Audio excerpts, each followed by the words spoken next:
Hoy nos hemos reunido Alexander Sánchez, Ángel Burgos y yo, Francisco Flores, para tocar un poco lo que es el riesgo de la liquidez y cómo solucionarlo mediante políticas de financiamiento.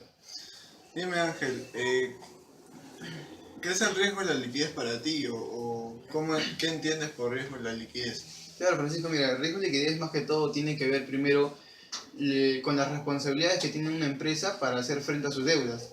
Estas deudas pueden ser a corto, mediano o largo plazo. Teniendo en cuenta de que una empresa, si tiene una obligación de cancelar alguna deuda, debe de hacerlo sí o sí porque eso amerita de que esta empresa puede seguir funcionando día a día con su producción y tener lo que es la liquidez, ¿no? Bueno, más que todo también podremos decir de que no sé si has escuchado una frase de alguna empresa cuando dice que solamente es un problema momentáneo, nada más. No es que la empresa sea insolvente, no es que la empresa se encuentre en quiebra. Bueno, mira, más básicamente para explicarte un poco más sobre el tema, podemos tocar lo que es el lado de los activos. Supongamos que una empresa se encuentre frente a una deuda, digamos una deuda muy importante. Nosotros sabemos que una empresa tiene activos que son unos más líquidos que otros. Entonces, que si esa empresa que tiene alguna deuda se encuentra en la probabilidad de poder vender unos activos, debe vender los activos que son más líquidos, que se puedan vender más fácilmente dentro del mercado, para poder ganar el dinero y poder cumplir con sus deudas o sus obligaciones, ¿no? Ahora, si yo te puedo explicar también del lado de lo que son los pasivos, ahí, bueno, ya te tendría que hablar de los que son los activos o los que no son tan líquidos, digamos una maquinaria muy importante para la empresa que se dedica a la fabricación de sus productos.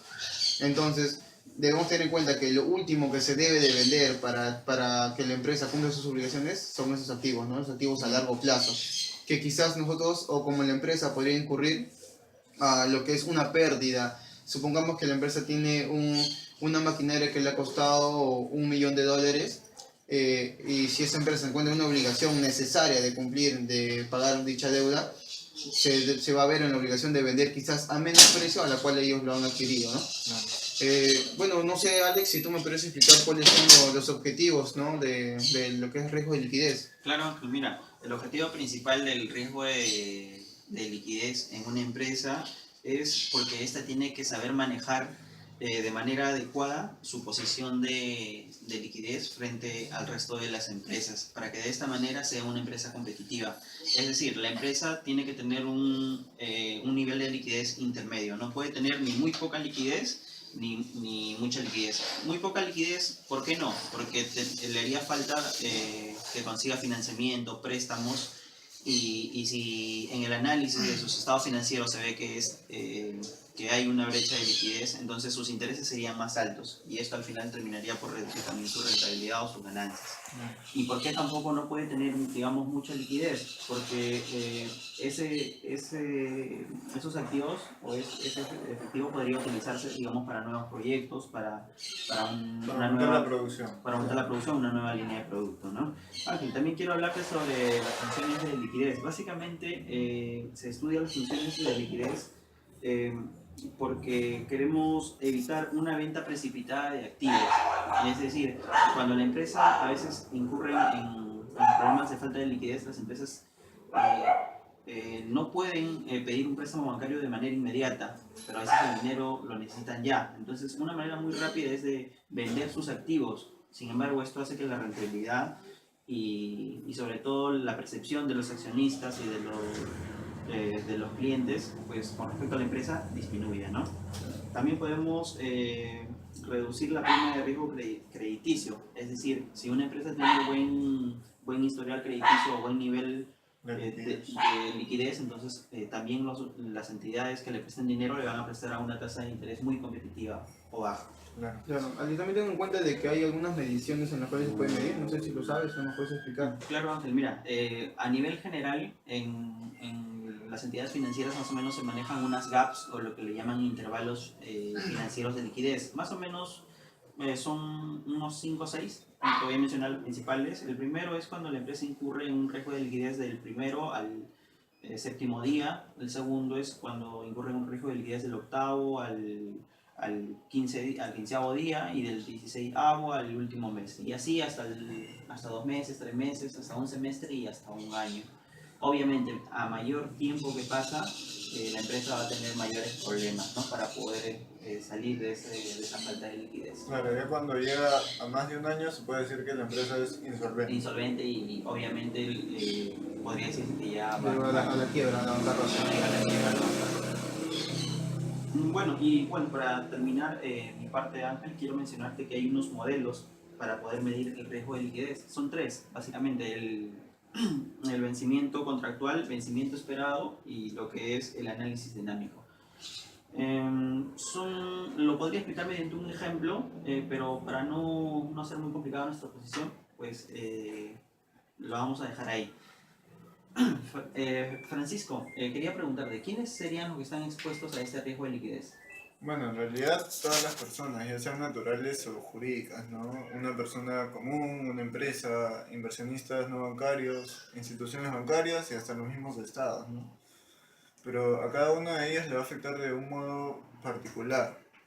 Por ejemplo, a una persona común le suele afectar en el modo de que sus ingresos no siempre cuadran con sus egresos, es decir, le pagan mensualmente, pero ella gasta todos los días. Claro. Además, este riesgo se agrava, o sea, se incrementa cuando la persona no tiene ahorros o no suele ahorrar. En cuanto a las empresas, podemos ver que bueno, el mismo cuadro, ¿no? Tiene bajas ventas en un periodo determinado o cuando los activos líquidos son menores a los pasivos líquidos. En cuanto a los inversionistas no bancarios, se dividen en tres: los inversionistas en fondos de inversión, las empresas aseguradoras y los organismos previsionales. Los fondos, los fondos de inversión les afecta en cuanto sufren corridas, es decir, un agente externo influye en el entorno económico y hace que se aumente el riesgo, entonces los inversionistas dejan de invertir. Las empresas de seguros, en cuanto sucede un hecho poco probable, pero que demanda bastante, digamos, un bastante capital como para poder De acuerdo. obedecer a la obligación, ¿no? Y los organismos previsionales en cuanto su estructura está mal organizada. En cuanto a los estados, son dos problemas principales. Uno es el desbalance de deuda a corto plazo, es decir, tiene problemas para tener ingresos líquidos, ya sea por medio de los ingresos fiscales, por medio de sus activos líquidos o las reservas internacionales de su Banco Central, ¿no? Y el otro problema también es cuando pierde el acceso a los mercados financieros, es decir, el entorno internacional lo ve un país con demasiado riesgo, entonces no le presta ni un solo sol o un solo dólar. Por último, ya para terminar, las entidades financieras suelen sufrir este problema cuando sufren corridas de depósitos, que son su principal fuente de ingresos,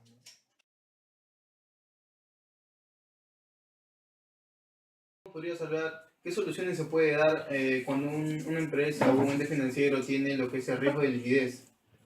Claro, la mayoría de directivos plantean lo que son las políticas de financiamiento.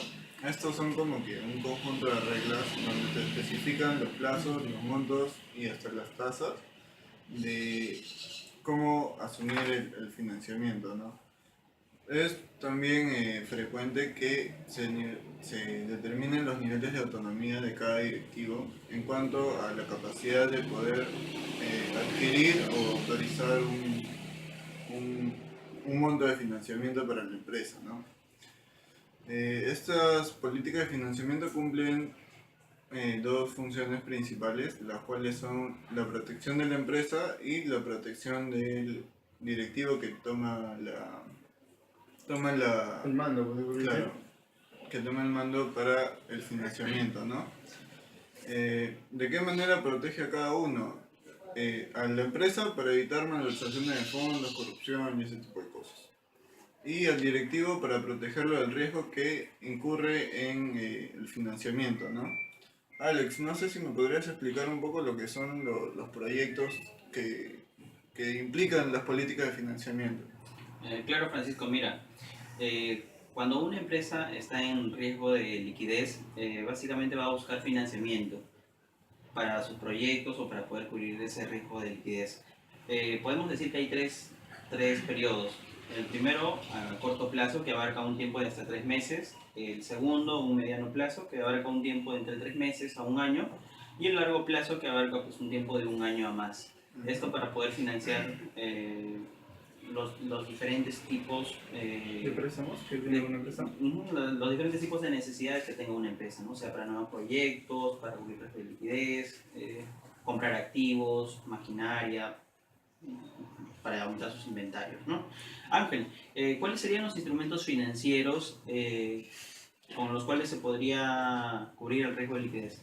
Claro, mira Alex, todo esto se mide de acuerdo a la certeza o la probabilidad de aceptación que tenga algún tipo de negocio. Debemos saber, bueno, y sabemos, ¿no? Como economistas que una empresa o un ente financiero, digamos que antes de poner algún negocio, debemos hacer un tipo de estudio de mercado para ver qué tanta probabilidad de aceptación tenemos ante el público y qué tanta certeza tenemos de poder ganar y de que ese negocio sea tan líquido para las personas. Y bueno, también les puedo decir, ¿no? De que si es que nosotros podemos tener dos tipos, lo que es acciones y los bonos. Buscamos un accionista o una persona para poder poner a andar a un proyecto si es que el negocio se encuentra en un 50-50, una probabilidad de 50 de ganancia y 50 de pérdida. Pueden buscar un socio, se habla ahí de acciones. Ahora, si nosotros vemos que el negocio es muy rentable, es muy líquido para la persona, bueno, pues entonces ya nos buscamos un socio, buscamos un préstamo, ¿no? Buscamos endeudarnos con algún ente financiero y poder andar lo que es el negocio. Ya tenemos en cuenta de que el negocio es muy rentable, hablamos de un 70-30, de un 90-10, a Por el favor de mismo hecho nosotros. de que hay poco riesgo. Claro, como hay poco riesgo, buscamos endeudarnos para que toda la liquidez del negocio sea para nosotros.